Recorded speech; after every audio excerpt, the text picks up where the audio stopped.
and I was at the most excellent, fabulous fantasy gather last night. Yeah, that's like the perfect mix. Maybe some of Because it works on all three aspects that you need to do. You asked for 10 panels. I did. And you make Sunday out of it. I did. And I it's said, great. Oh, that sounds good. I foolishly said wherever you When you guys speak out. So I have a very, very little brain right now.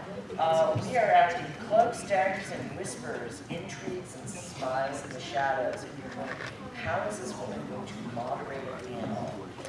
Well, I'm Gini, I write the Alien Catherine Kitty Cat series for Dog Books. I also write in every Lincoln genre and under a variety of pen names. And in that Alien series, I actually have spies, assassins, and all these other things. So I kind of know what I'm talking about, and I also write short stories about them and other things. So to my left, we're going to go down to my left, and my fabulous, fabulous panelists are going to introduce themselves, tell me what they do, and then we're going to start with questions. I do have some, despite the fact that you all know I have no idea what I'm doing here. And do remember I was moderating until I was told, but don't worry, I've got it. But please, if you have questions, please ask and give comments. Save comments till the end, unless it's a quick comment and here's my question. We'll go, some of us can hang out a little while after the panelists and have to go racing right off, so please be considerate of everybody's time. Ernest? Hi, I'm Ernest Dempsey. I primarily write archaeological thrillers, paranormal archaeology, and action thrillers, and I've published 64 books since 2010. I haven't published that many in my life, but I'm Jason Dorough, and I'm a fantasy author and also a voiceover artist. And I write primarily epic fantasy, and I do have some spies and assassins and things like that in my books, and I'm interested to see what the questions are. Aren't we all? And I'm Philip Ligon. I write steampunk, I write fantasy, sometimes I write both at the same time.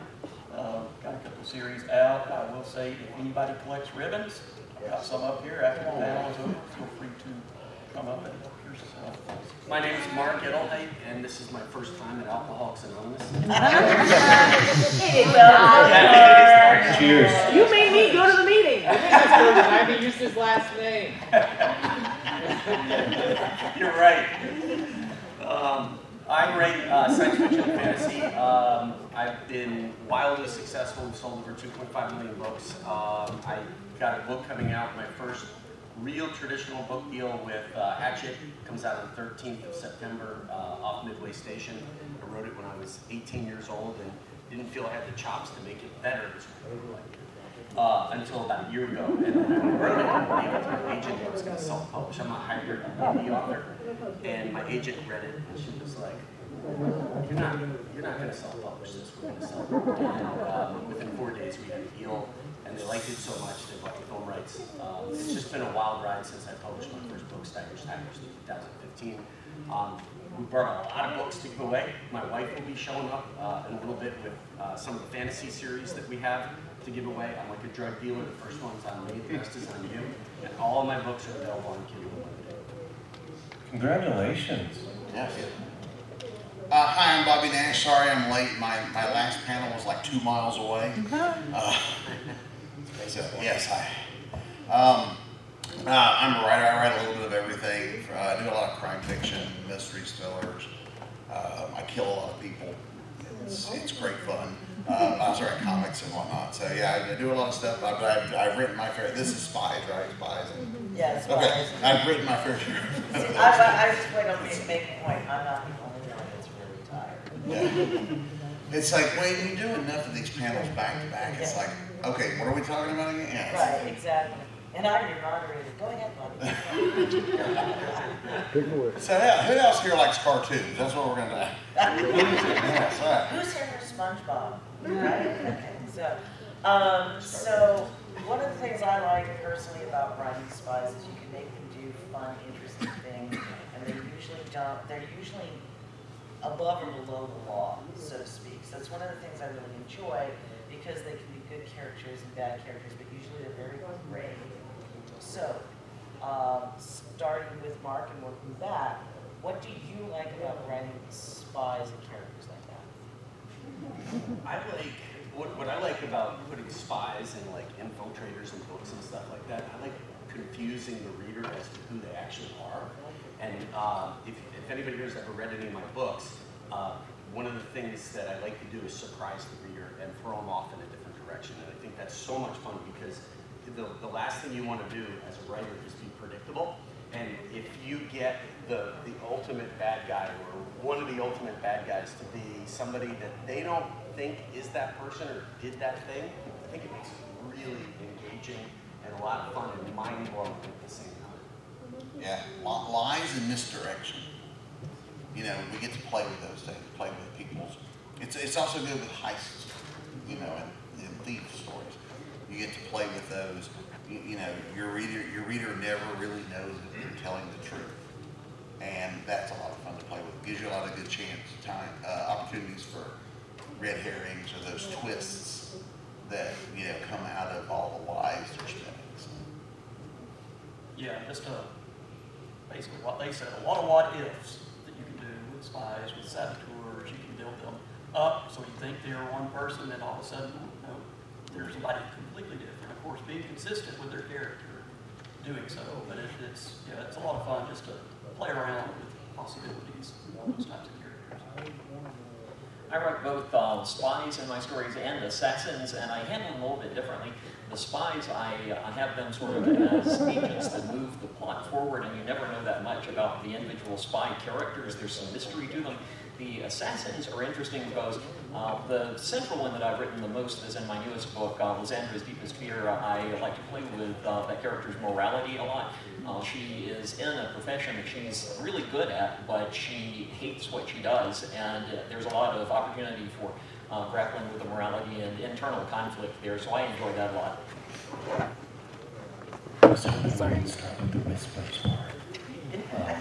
Yeah, so I like writing spies in these kind of characters because they're the closest thing to superhumans that we have, right? So like, they can't fly and do some of those things, but you can suspend reality with these types of people because to us, like, we're ordinary folks. Like a lot of these people, they could be walking among us, like gray men, for example. You know, like, I don't know what gray men are, but they're people that are trained to blend in and just, you could walk right up to them and you wouldn't know that they could take out 30 people with their bare hands, right? So it's really cool to put, characters like that out there because you can suspend our reality, right? What they can do. Okay. We're going to talk a little bit more about assassins. I love you, my assassins, I'm not going to lie. I have a character in the Alien series that was not actually supposed to be anything more than a stage walk on, give the heroine some information and die. And he ended up bashing his way into becoming a very beloved supporting character that all the fans love and adore. And he starts, he's very black, and then he goes to gray, and basically he gets flipped to the side of good, but he's willing to kill if he needs to, but he doesn't if it's going to be a problem for the heroine. So what you mentioned morality, and so I want you to talk more about that. What do you enjoy? What don't you like about the morality we have to put into characters? Looking at him. Good, I'll go last. That's a handsome panel, but I was looking at all of them. That's the spy misdirection there. So the morality part, first off, as the writer of what these people are doing, I don't know about you guys, but sometimes you sort of question your own morality with all the people that you're just killing with reckless abandon and the devious things you do and the twisted ways you do it. And sometimes people ask me, I don't know about you guys, but they ask me, like, so you saw that happen in your mind? And I'm like, yeah. And they're like, that's messed up. And then you thought, that'll be fun. Yeah. And then I'm like, how can I take it farther? And then the FBI. Am I immoral? Yeah, they definitely have a file on me for my Google searches. Yeah, so with the morality though, as long as most of the time my characters are, it's a good guy wins sort of story. Real life is sad enough and tragic enough. So I write, you know, good guys win. But they are challenged by that. In fact, in my Sean Wyatt series in the Templar Curse, spoiler, but he comes to grips with the fact that he was a highly trained special agent in a clandestine agency that no one knows about. And he kills a lot of people in his adventures, you know, searching for these lost artifacts. And then he collapses in this story because he realizes he's not just doing it for justice or, you know, trying to save the world or whatever. He realizes that he actually likes the killing. And that's a difficult thing for a good guy to come to grips with. So if you can do, you know, stuff like that, these guys are, you know, super experts on the subject. But that's something that I do think about that. It's always torments you when you're writing. To speak to what you're saying about the author's morality and readers questioning it, last night at Fantasy Gather, I had some readers bring me some friendship bracelets they made. One of them just says, Jason, why? So, I've got that on there. But one type of character that not just within the Spies and the Assassins thing that I like to write is a character who is hyper-competent in an area that they enjoy and that they are good at doing, but they're placed in a situation where that's not the applicable skill set, and they have to adapt to that and have to figure out how to get through the situation. And I kind of flipped that with my assassin character because she is super competent at being an assassin, and she all her life has done this, but she has the moral compunction to not want to kill. But killing, she's on the side of good and is going after the bad guys, but she still doesn't want to kill, so that's where her morality comes into it. She constantly is in this struggle that she wants to support what her friends and what the people that she is on the side of need and want, but she feels like, and she essentially is a tool that they're using because that's what her skill set is. So I like playing with those competencies and then the context that they end up in, and that brings up some really interesting moral choices for them and conflicts within themselves as well as with other people on their side. Yeah, in terms of morality, that is something that you can really play around with because that really helps to define that particular character. What is motivating them? What you know, are they an assassin because they just love to kill? And why? You know, why? Or is there something they are out for revenge and they are not stopping at anything between them and their goal and they will kill whatever's in their path? Why? Ask those questions, develop that character. It's a lot of fun to, again, to play around with in a lot of ways because it can lead you in a lot of really neat directions and really help to, again, determine who that character is, who that assassin is. Is there something in their background that has motivated them to pursue this? Play around with questions like that. Morality is a good thing to look at. Yeah, and for some of them, I mean, you get some of the assassins, it's not that they enjoy killing, or it could be, you know, but some of them, it's just their job. You know, if your character is an assassination who is, you know, serving the greater good, yes, they're still killing people, but they're doing it for a reason, which could give you something to play with, you know, or, you know, because what would be the difference? Like if James Bond didn't work for MI6, would he kill as many people? Right. You know, would he become a psychopath, or you know, what you know? So sometimes the job. Or did they just hire a second? Right, right. Or because it always seemed like they found people that were broken because they knew they were malleable to make them what they needed to be, and those give you wonderful things to play with. So you know, yeah, your assassin is not always the bad guy. Sometimes they're the good guys. Sometimes and your morality. They're very like I hate killing, but it's my job, and you know. So yeah, there's a lot of those gray areas to play with. So with my fantasy series, I melded ancient Rome with fantasy. A lot of fantasy is medieval based, and it gives you there's a lot of freedom in that because you're dealing with, I approach it from the norms that the ancient Romans dealt with, where today a lot of what they would do would be considered war crimes. Back then it was perfectly acceptable. So I've got this, in the Karis saga, I've got this guy, I'll give you a little background. Karis, it follows the 9th Roman Legion. He ends up becoming a legate for the Legion, transported to a different world. And he ends up, in a Roman mind, being transported to a different world where you've got fantastical creatures and all this stuff. It's perfectly normal because they believed in gods. There are stories where there's actual written evidence where, you know, you had one military leader writing to another saying, hey, I couldn't do this because there was a dragon there. They believed in that stuff. But anyway, so they get to this fantastical world and they find elves, they find other creatures, and Karis has to begin putting together a coalition to get what he needs done, what the gods have told him to do. And he, there's prophecy, and he's at the center of the prophecy, and there are these group of elves that become his protectors. They're called the Doom. And they've made a pact with the dark god for the betterment of their people. And one of the people in that, his name is Reuben Kerr, one of the elves. He's basically an assassin, and he grew up in a world that was consumed by war and ended up here. And he was an artist and a peaceful person. He got turned. He lost everything he cared about. And he put down his paintbrushes, put down his paints, and became this ultimate assassin. And now the art he makes is killing. And he paints in blood. And he's really a fun character to write because he was broken. He was a peaceful dude. Became broken, became reforged, and is stronger than ever. And he's one of the most enjoyable characters that I read.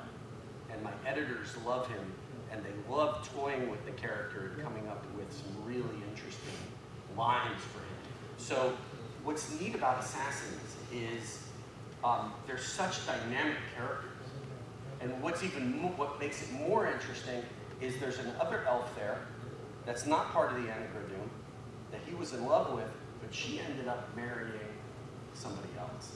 So you can have so much fun with it. And it just, the more depth, you ever read Robert Jordan's work, his characters are so real with so many flaws that if, you know, Land doesn't appeal to you, maybe Rand does, and it's because you can identify with those characters, and that's what makes them believable. That's what makes them fun. And you put them in these stories where they get to do really horrific shit.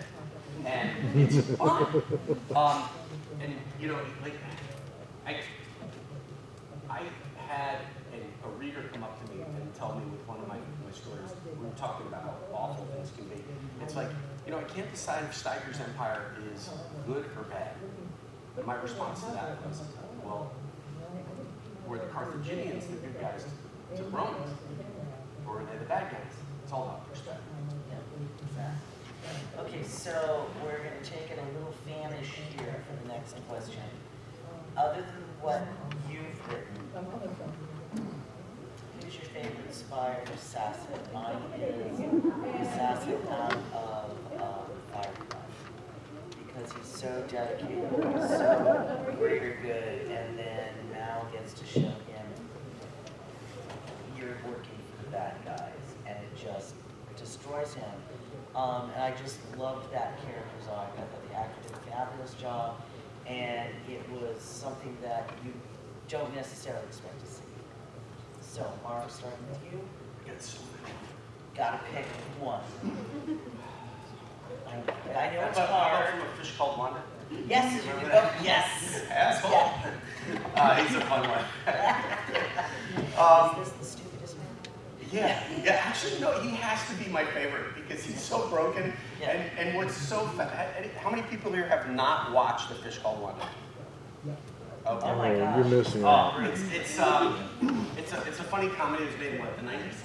Oh, don't treat me like that. 80s? I don't know. I don't remember. It basically stars John Cleese, Jamie Lee Curtis, Michael Palin, and Kevin Kline. And Kevin Kline is An assassin. and an idiot.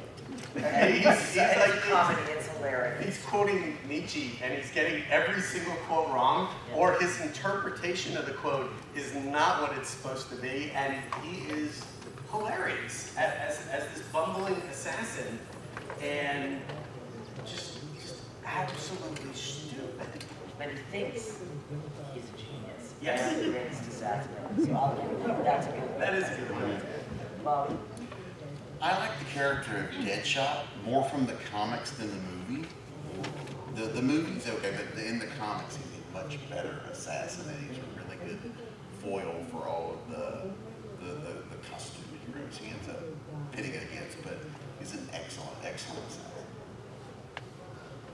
Yeah, I'm gonna go, because I've always liked Daredevil. Fairly early on, she was closely associated with him as Black Widow.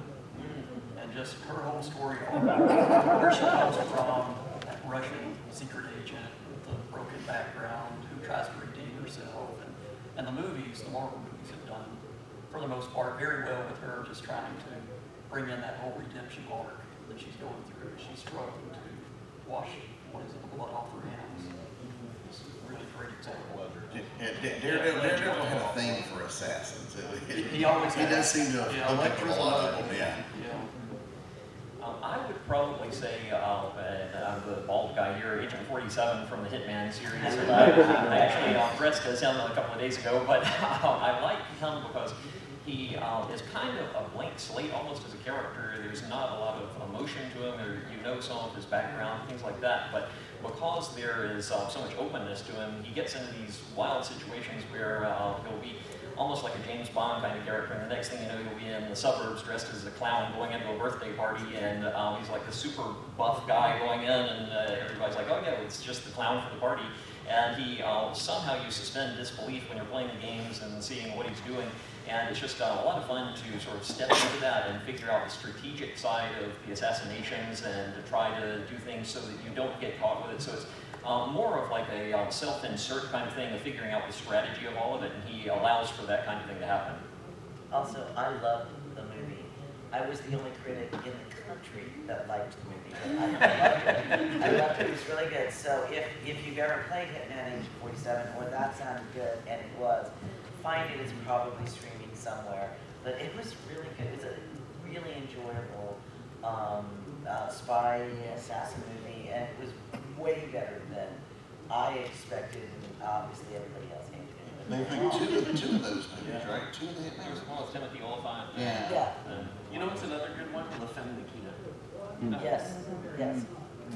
But it's Ernest's choice. Well, I have the cliche answer. I love James Bond, the Daniel Craig edition, because before that, you're like, it's just this guy is just, he goes through the same sort of things with the extravagant, death, attempted execution scenes, all that stuff.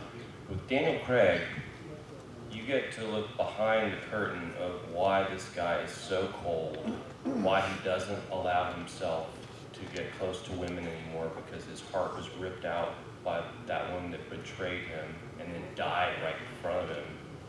And so you have this cold, calculating super weapon of an agent, and then he's broken by her and tamed. Like he's this wild killing machine, and then she tames him.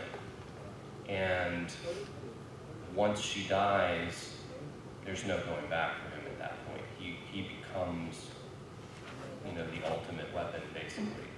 And so I absolutely loved, especially Monte Carlo, the first one. Follow-ups were fine, but like that, Casino Royale, I'm sorry. I also haven't slept, and I'm trying to wake up with tequila. So, I smelled it and wondered what the hell you were. It's a nice añejo. See, It's my first one. I'm not hammered. But you were in an AA meeting, so I thought it was going back to that Daniel Craig, I like Skyfall the best. Oh yeah. Yeah, that was my favorite one. He was so flawed and broken in that movie, and they went back to the basics. Yes. Well, I love the violence in it too, because that opening scene in Casino Royale where we see him kill the first person he's killed. That is brutally, like I couldn't imagine Pierce Brosnan or Roger Moore doing that scene. No. We'll go back and watch License to Kill with Timothy Dalton. That is a very close correct. Those movies were terrible when they came out, but they have aged. Yeah. Wonderful. Dalton was an incredible Bond who had bad movies. But they aren't bad anymore. Right, but I mean, They were terrible for the day, but they are not bad. Yeah. I blame the writers. I blame the producers. Yes, let's blame them, that's much easier. So, if you've got questions, raise your hands, and I will scan the crowd. Yes, sir. I had a question. All of you write about assassins and spies. Where do you get the information for the methods, the weapons, and what they do? I mean, how much of it is in your head, and how much of it is from research that you did from actual spies agencies? Before we answer, I'd like a show of hands for how many of us know we're on the NSA's watch list. They have a file for every one of you. As long as you're not doing anything crazy, you're fine. Literally, we're all probably filed under authors. Well, I know I'm on the FBI because I spent a day with them. Yeah. And so they told me we're going to do like the deepest background on you we can do. Right? So, yeah. So, I mean, I'm going to answer, and the guys can tell me if I'm wrong. Google. I just do internet searches or go to the library or whatever because it's all out there. You know, I'm super grateful to the fact that we have the internet because I would not be an author without it. It is easy to look stuff up. Right? I mean, it's just, of course, I have a home library that's loaded with how to kill people, so. I like you. So, does anybody do anything different? Well, not for assassins per se, because I don't know any assassins personally that I know of. You do now. I do. But in terms of research, some of the best research I've ever done has been talking to people that do that job. I spent a day with the FBI, I spent time with Secret Service, SWAT team guy. So people who can give you some insight into what their job is like, which helps you build your character a little better with what they do. Because maybe you can do research that says, you know, a cop does this, but that's the clinical definition. The people that do it for real think about things in a different way. That's like when you hear us talk about writing, we can tell you what it says in, self-help books of how to do it. And then we can tell you the funny stuff about, well, here's how we really do it, So I find firsthand research great. You can talk to people. Like I said, it doesn't work as well with assassins because they're not advertising. I'm an assassin. Although if they're already here, we can talk after. Right, we're available. But usually researching weapons, I do try to research for weapons, so I'm at least I'm calling the gun the right name, or if I'm using poison, I'm the right name. I tend to make up most of mine because I write in second world fantasy, and I don't base strategies and things like that, like procedural things, on real world things. They have their own methods of doing things, but what I research are things that would be constant, like the physical things, like how long would it take to freeze if somebody was out in the snow, or just the specific things like that. So as far as procedural stuff, I tend to make that up as I go along. But that's one of the things I like in general about writing second world fantasy is a lot of the stuff requires less specific research than if I were writing in our world. Right now I am writing a historical fantasy. It's not my main series, and that's requiring so much research that I've never had to do before to get things right. And it may be my one and only book set in our world. Marc? So a lot of my work is historically accurate, and it requires a tremendous amount of research, particularly on the Roman side. I've got tons of books that aren't even in print anymore that I've acquired. I've got probably about 10,000 books in my collection. So I go to different extremes as well. Like a lot of my characters come from people that I know or have met. I used to know a Green Beret that was in Vietnam, and he told me stories. He had a really special mission. His unit, and they would sneak into a VC camp at night, slit a couple guys' throats, and then leave boot prints out so they would get up and move. He explained to me once what it was like stabbing somebody when their base was overrun, and all he had was his knife. And what that was like, what that felt like, and that's translated into my books, right? Now, I didn't live that experience, but I talked to him about it. We had some drinks, and he started to open it up. And there's, for my military science fiction series, I've done a tremendous amount of research. particularly with the Marines. One of the people that I interviewed has become a friend. He just recently invited me to his promotion to Lieutenant Colonel in Texas, and what was really cool was he served in both the 101st and the 82nd Airborne, and what was really cool, he wore the Eisenhower jacket when he got promoted, and he chose the Screaming Eagle patch, and the guy promoting him was the Chief of Staff for the 10th Mountain Division, and the commander of the 82nd Airborne was in attendance at the promotion ceremony. And this guy really gave me some insight on how military operations work, how kill operations work. He got me and my family a tour last year of the Pentagon. Called us up and said, I've got 2 days left. If you want to come up, I can give you a tour. And I said, can I bring my kids and my wife? And he's like, sure. And when we went through security in the Pentagon, which was really amazing, it wasn't like going through TSA security. But they knew everything about us before we got there. And it was like 1, 2, 3, we were in. And the kids didn't really have to go through security. They walked them through, and the guards carrying out automatic weapons and very polite people entertained them while my wife and I went through. But it was a really powerful experience. And so as a writer, I try to absorb all that to make the stories more realistic. And a lot of my characters come from people that I know or amalgamations of people that I know. So when you're reading like my military science fiction, which is totally different than my fantasy, and the combat, I try to make that as real and as visceral as possible because it becomes that much more believable for you. And I've had vets come up to me and tell me that, you know, like Fort Covenant is a perfect example. It's a fantasy. It was when our fort got overrun, and some of them came up and it was like, it got down to hand in hand, and they were like, you know, it brought me back to being in Vietnam or Afghanistan and what I went through there, and it was like, you made it real. So I think anything you can do that works for you as a writer, but to make it believable, and I've had people come up to me and go ahead and say, this isn't believable. And I'll give you a perfect example, and then we'll move on.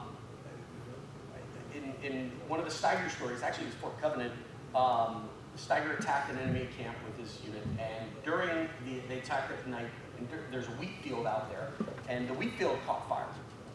And they needed the supplies that were in the camp. They took it, and then suddenly it's, oh shit, we can't go, this is burning, it's turned into a forest fire as well, and they're fleeing just ahead of the flames, and they have an enemy pursuing them as well, and they climb this hill, this ridge, and they get up to the top, and it's smoke everywhere, because now the whole valley's engulfed, and they're coughing and hacking, and they get up to the ridge, and they step over the top of the ridge, and there's like a wall there almost, where there's smoke, and there's not smoke, okay? And I had somebody come up to me and tell me, that would never happen. It happened to me, because when I was living in North Carolina as a kid, we had mountain fires in the area. My brothers and I were out hiking, and we went down this ridge, because there was nothing to do there. They had 2 radio stations. One played the obituaries every hour, and there was no TV. But we went hiking, and there was smoke everywhere, and we decided we were going to go home because it was just too much smoke. We climbed up the hill, got to the top of this ridge, and we climbed over. It was literally a wall. Some atmospheric phenomenon created. I incorporated it in one of my books. It got you, it could possibly happen. Philip, do you have anything to bring us home on the research question? Yeah, I was just going to say, you know, there are a lot of good resources. Like I said, Google is out there. There are, if you just want the basics, there's a lot of good resource books. Like there's one book sitting on my shelf that's all about poisons, all about poisons. You can research, get the basics. Like I said, you can interview people that know. Just don't experiment with it. Exactly. Yeah, just don't try one yourself. But yeah, there's a lot of good resources out there. I would advise don't go kill people for research. Yes, Yeah, that's jungle method. Yeah. the authorities frown on that. I forgot Ernest, so. YouTube. Wow. No, so I have a collection of fans and friends that were like former NSA, Spec Ops, stuff like that. I have some beta readers that are Green Berets, things like that. So they can walk me through procedure because I'm not military. So and I always check with them on whether it's weapons or how we would clear a room or all those different things. And they're like, no, you're good, man. And I'm like, you sure? Because I've never done this. No, it's perfect. That's how we would do it. But there is you may not have heard of this group. There's a group called Red Cell. And this leans into what Jason said earlier about imagining. So the government uses this group called Red Cell once a year. And what Red Cell is a group of writers. And they bring them in for a simulation. And this table of writers is given a scenario and how they would handle it. Because we have obviously insane imaginations, right? So, and they come up with different ways to handle these different types of scenarios. And so I lean into that, like you said, combined with what you were talking about, of like people resources that you can talk to and find. The interesting thing about the spec ops and the agency people is like that when you meet them, they're not at all many times what you would expect. There's certainly nothing like they're portrayed in the movies. Yes. Yeah, they're just normal people. Like if you didn't know, you wouldn't know. You wouldn't know, and like you meet a Navy SEAL or a Ranger who's done some really crazy shit, and sometimes, you'd expect many of these guys to be totally jacked, and they're not. There's 2 in this room right now. Yeah, because part of their job is blending in. I think you mentioned that earlier. Part of their job is blending in. So, yeah. So you don't look like Arnold. You don't look like Arnold Schwarzenegger in all those movies when it was like Spies. It's just wrong. I feel like Spies with us. Yeah. Or not Spies. What's it Spies called? like us. No. You're talking about the Schwarzenegger one? True Lies. True Lies. That's it. Yeah, that's one of my favorite James Bond movies ever. There wasn't a James Bond movie. Okay, I know we had some other questions. Yes. Oh, microphone. What a good idea. Technology for the window. Earlier, you guys were talking about how much you like, surprising the reader with, it was this guy all along. Little did you know. So I have my feelings on it, but I really would like to know from you guys, your perspective, what are your feelings on when you give the reader everything they need to solve themselves versus just lie and say, well, person was in the room, but they actually weren't. There was a secret panel, and then it's like, okay, but I never would have had the chance to figure it out. For some people, it does still give that, oh, it was in the whole time, I just didn't have that information, but some people are not so much so. I always try to play fair. If there's a clue that's important, I want you as the reader to have it. One of the things I hate about watching TV is that one clue that leads the detectives to the killers. They go, oh yes, we searched your apartment, and it's like, well, we didn't get to see that. Right.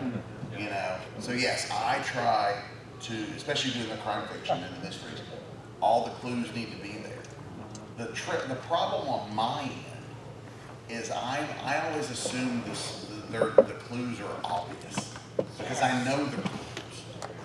And so it becomes a little bit of a juggling act to give it enough so you can recognize it as a clue, but then maybe you don't. And then later, when it's revealed, you can go, that's what that meant, So yeah, but I try to do that.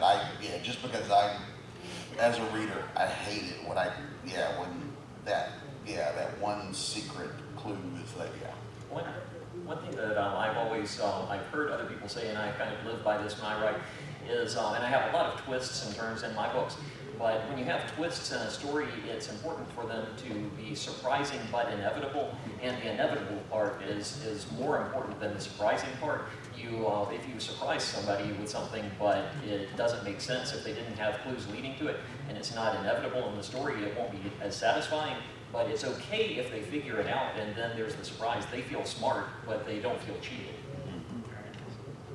Yeah, and just being, like I said earlier, consistent with your character. You don't build a character up this way, and then all of a sudden they just do something completely opposite.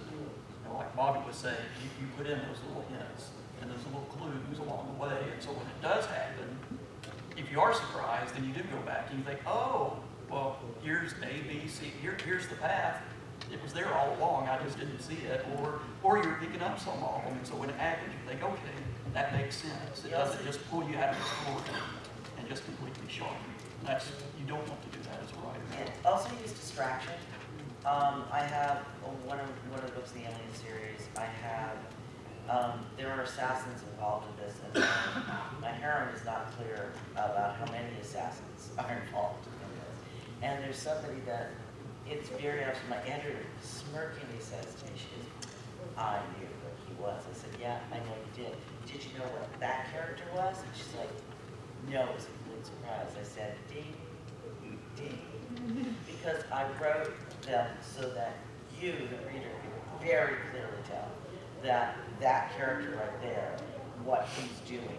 But so this character, he's misdirecting from that character. So it's really, there's a lot of ways to do it, but I am with all the rest of the guys. You should have clues. It drives me, my husband, if we'll watch something, he'll be like, and again, how could we have solved that? You know, yeah. So. Well, I knew that guest star was a big-time actor. They're obviously the killer. Oh, yeah. I ruin every movie. Like, okay, is that, is that Maximilian Schell? Yeah, you Guess don't what? cast that guy if he's not, But, yeah, because as a writer, one of the coolest things is when you have those twists and reveals, is having a reader come to you and go, okay, I think it was this guy. And you can kind of talk about it and then point out the clues they missed. And go, no, it was this, you know. So those are all great conversations that we can have with the readers as well, which is wonderful.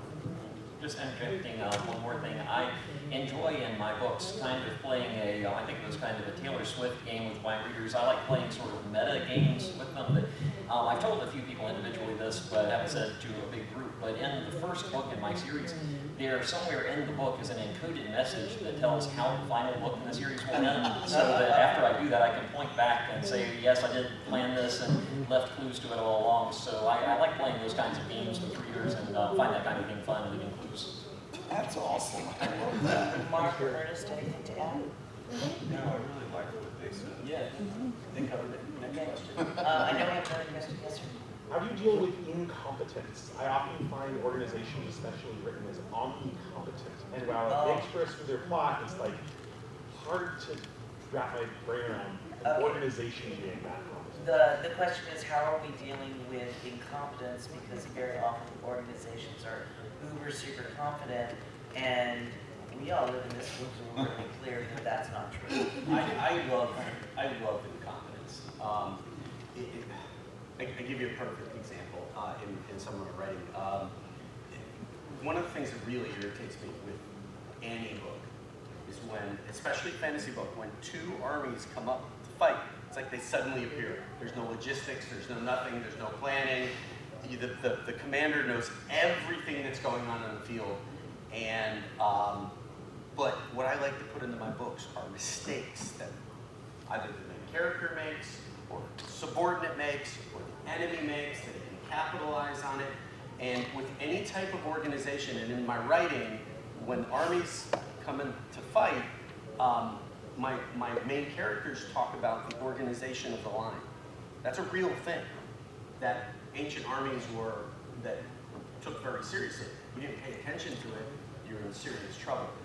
Modern militaries today talk about organization when it comes to fighting large units, basically. And it involves a whole bunch of things that I'm not going to bore you with, but I love incompetence because you can have things happen in your story that your character can capitalize off that incompetence, whether it's with the government that he's dealing with, whether it's with the superior that he's dealing with, to make him better. And so I hate when things are perfect, and there is no perfect organization out there, no matter how good it is. You get good character bits out of that too, because you know sometimes it can be that you know we've all know this person that knows everything, whether they're right or wrong, they know everything, and that can cause problems in your story. So those are fun character bits that go for me. There's always somebody trying to trip up our main character, you know, and it can be something as simple or complicated. Sometimes it's just their own stupidity gets in the way of the main character. I read a series that's about a sheriff in a small town. So small town politics plays in, and there's a lot of that in that where I kind of base something on real people where it's like, okay, these people just think they know everything, and they have no idea. And so that causes problems. So, yeah, the whole incompetence, it can create good plot twist, good, just different paths to go down. You know, if you had an assassin that had everything laid out perfectly, exactly how he was going to execute it, and he gets up to the execution, say he's going to execute the king in his throne room at 10 o'clock this morning, and gets there, oh, no, the king slept in late, he won't be here until 11. Well, it's just thrown off everything he's planned. So you can play around with that and have some fun with it, and the incompetence can certainly lead to some interesting what-ifs with your stories. Jason.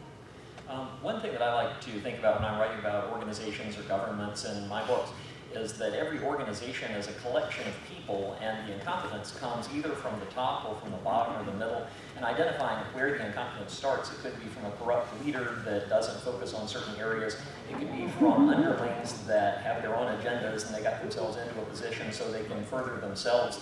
And so I like focusing on sort of the human side of that and the character of that, because I definitely have big organizations, big groups that I write about, but there are always specific characters that are either generals or lieutenants or an emperor or someone that they have their own goals that are not necessarily aligned with what the organization or government's goals should be, and that throws everything off and then causes problems for them eventually in the future. Mistakes and miscalculations help make a scene richer, makes the whole story richer, right? You don't want it to be too simple for anybody, organization or individual, right? And so I try to include a lot of those little variables, sometimes big, sometimes small, in the stories I write. But if you really want to see it well done from a military perspective, watch Guy Ritchie's The Covenant. That story, it's all the savagery of modern warfare, but it's highly realistic, based on what military personnel have told me.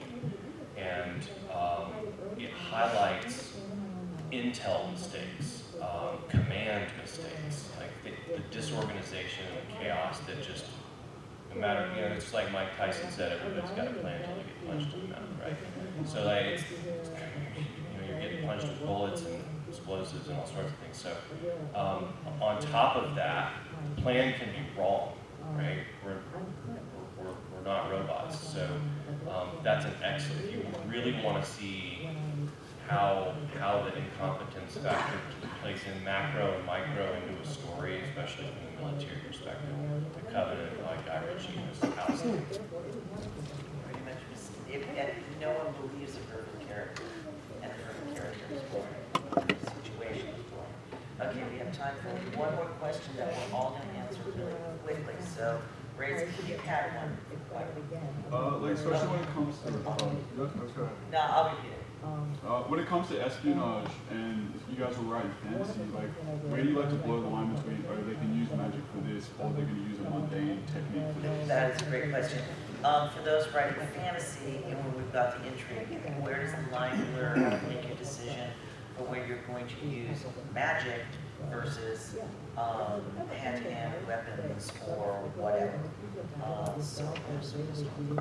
Yeah, I don't deal with a lot of magic except for in my paranormal series, the Gini series.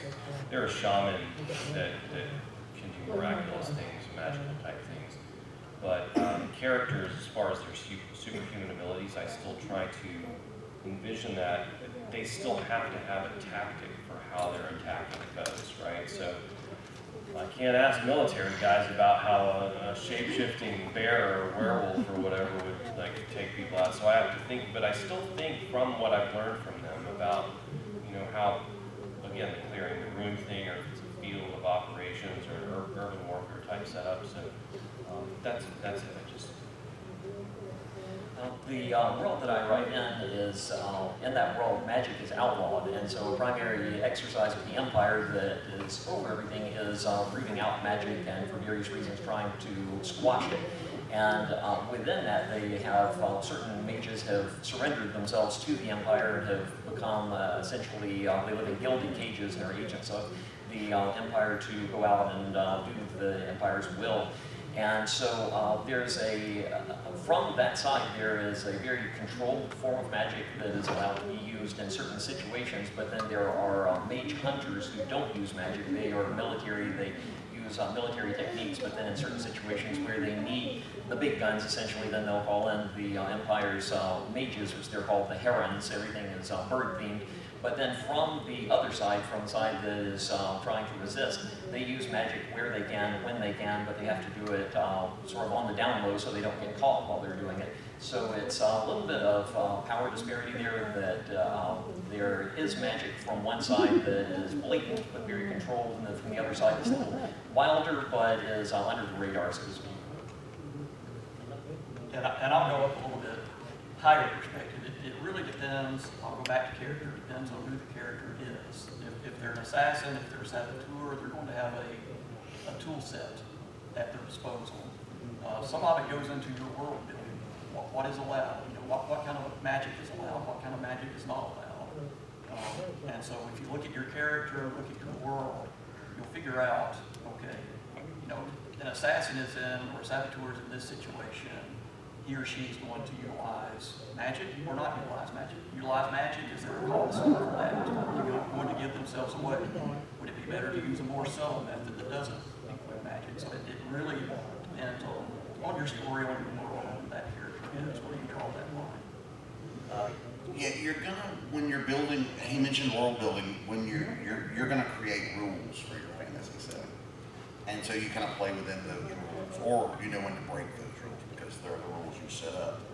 But like, if your magic users are part of this military team, then there's probably a procedure for how they work and when they work. Just like you do a sniper or an infantry, anything like that. There's time and place for it. They know when to use it. Like you don't use your big guns first. You save those, you know, for when you need them, that kind of thing. But a lot of that, yeah, like it comes in your world building when you build the rules for engagement in that world. That's your starting point. Yeah, in my books, magic many times makes the situation worse, or there are definite limits to it. Perfect example is Steiger. He's got this sword with the soul of a wizard in it, who's crazy, and the wizard wants nothing more than to take Steiger's body, and you know, so it's a constant struggle between the two of them, and they're heading toward this ultimate confrontation. That could see a change in everything. I don't give spoilers away.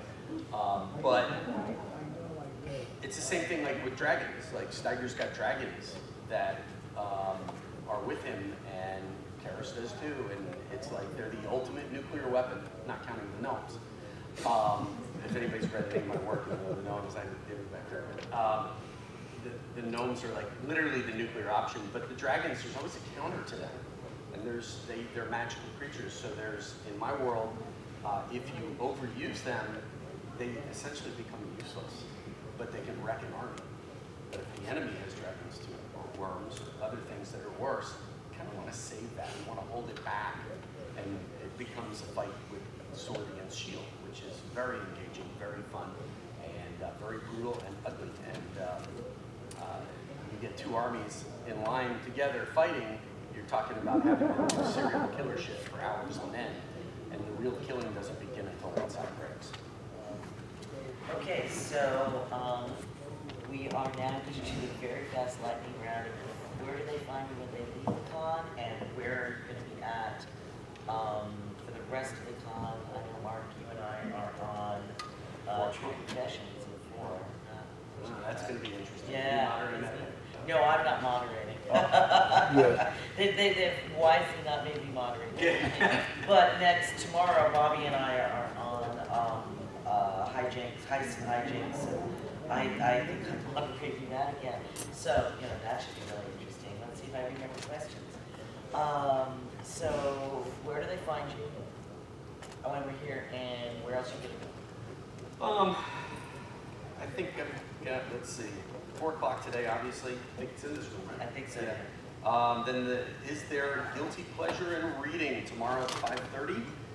That's going to be in the Embassy AB, and then the 3 Oaths, which is about Robert Jordan, Wheel of Time.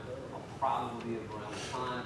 I've got books to give away. My wife brought a bunch of fantasy books to give away as well from our series. She's out there. She'll be in here in a minute. If you have Kindle Unlimited, all of my books are in Kindle Unlimited. You can take one of the bookmarks, and there's a QR code on there. Got Off Midway Station coming out on the 13th, and for 2 lucky people here, I have a book from courtesy of Atheon that comes out on the 19th. It's a new series called Legacy's Edge, so first come first. Okay, this is actually my last panel of the day, but after I grab lunch, I'm heading to the Americas Marc, where I'll be until 7 o'clock. I'm in the comic and pop art track on the 4th floor, table 435. So if you're in that, if you make it to that end of the world, come see me. I've got a whole table full of books and stuff. Panel-wise, tomorrow I'm doing one on Bass Reeves over in the courtroom. And on Monday I have one called Where in the World is Fiction Going Next? That one. Right, this is my last one today, but tomorrow I've got over at Cortland with the alternate historic fiction track, a Masters of the Air panel. If nobody's ever watched that show, highly recommend it. Very, very good show. We'll also have a master class in writing time travel. If you're interested in time travel, come check that out. And then I'll be headed over to the Hilton for the Crown panel. I'm a seasonal there. Outside of that, you can find me online. My books are on Amazon. You can go to Ligon.com. You can go to my publisher, which is jumpmasterpress.com. I've got Kindles, ebooks. You can find me out there. So. In addition to writing, I also am a content creator on BookDoc, and so tomorrow I'm on a panel that is called Building Yourself versus Building Your Community. And then I also, in addition to being an author, in addition to being on BookDoc, I also am a voiceover artist. I'm on a panel tomorrow about breaking into the voice industry, and you get the details about those in the DragonCon app. But to find me, my name is Jason Dorough. It has one less N than was on the sign here, but I can give you a card here with a QR code, and I'm on TikTok and Threads and all the usual places, and my website is jasondorough.com. You might find me at a pub. Yeah. Exactly where you want to go after the alcoholics. Right. Thing, yeah. I have a panel in this hallway tomorrow at 11:30, Thrills and Chills, and then all my stuff's on Kindle Unlimited, all the series. You can come up and get some free. All this stuff's free stickers, posters, postcards, and Facebook.com/Ernest Dempsy. You can find me there, and then there's sub-private groups, fan groups that we run. The Hunters and Runners group is a lot of fun. People share lots of cool stuff in history and archaeology and things like that. So. You can find me at GiniCoch.com. All of the socials are connected there. I am doing so many more panels that it's great. True Confessions, Humor is Subjective, and 8:30 to 9:30 the Delphic Oracle panel, which somehow again I'm moderating. That is an awesome panel. That is if an awesome you've never gone, you're going to laugh. Yeah, it's very, very good. I have many plans. And then I'm all over the place, and you can find me in America's Marc 2125. So thank you all. You've been a wonderful audience, and we are out of time.